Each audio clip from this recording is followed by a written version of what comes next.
अरे वाह, अरे वाह।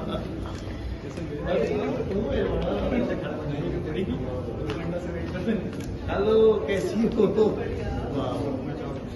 तो दोस्तों आप लोगों को तो पता ही होगा कि कल भोजपुरी के ट्रेंडिंग स्टार खेसारी लाल यादव का बहुत ही भव्य स्टूडियो जिसका नाम है KKR 27 जिसका उद्घाटन था। इस उद्घाटन में आप लोगों को बताया जाए तो भोजपुरी के तमाम बड़े बड़े सुपरस्टार और तमाम बड़े बड़े हस्तियां वहां पर पहुंचे, जिसमें से पहला नाम निकल के आ रहा है दिल्ली के सांसद और भोजपुरी के सबसे बड़े सुपरस्टार मनोज तिवारी जी का, जिनका आप लोगों को लगातार स्क्रीन पे फोटो भी देखने के लिए मिल रहा है। वैसे आप लोगों को बता दें कि मनोज तिवारी से मिलकर खेसारी लाल यादव ने वेब सीरीज के बारे में बहुत कुछ डिस्कस किया है और जल्द ही खेसारी भैया आप लोगों को वेब सीरीज में भी देखने के लिए मिल सकते हैं। वैसे आप लोगों को बता दें कि खेसारी भैया का यहाँ पर पूरा परिवार मौजूद था, जिसमें से खेसारी लाल यादव के पिताजी, खेसारी लाल यादव के माताजी और इनके सास और ससुर सभी लोग यहाँ पर मौजूद थे और बहुत सारे भोजपुरी के तमाम सुपरस्टार भी यहाँ पर आए थे, जिनमें से पहला नाम तो आ रहा है मनोज तिवारी और दूसरी अभिनेत्री का नाम आ रहा है पाखी हेगड़े का। और आप लोगों को बता दें कि जो भी मुंबई के आसपास में रहने वाले भोजपुरी के कलाकार थे वो सभी खेसारी लाल यादव के स्टूडियो के उद्घाटन में पहुंचे थे।